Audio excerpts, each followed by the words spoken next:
আছে নাকি? হ্যাঁ, আমলিকি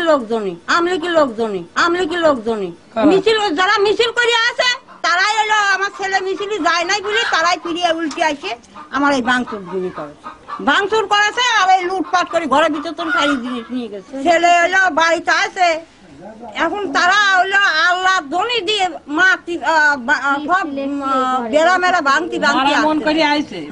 যখনই পারে নাই তখনই হচ্ছে বেড়া কাইতে ভিতরে ঢুকেছে। ভিতরে ঢুকে যা জিনিসপত্র ছিল লুটপাট করে সে নিয়ে গেছে। গতকালকে 26শে মার্চ আওয়ামী লীগের প্রোগ্রামে মিছিলে না যাওয়ার কারণে দয়রামপুর 300-350 হিন্দু মহলের উপরে অতর্কিতভাবে হামলা করেছে। আমি সকালে লোক মারফতে জানতে পারলাম ঈসা কালামের নির্দেশেই এই ঘটনাটা ঘটেছে।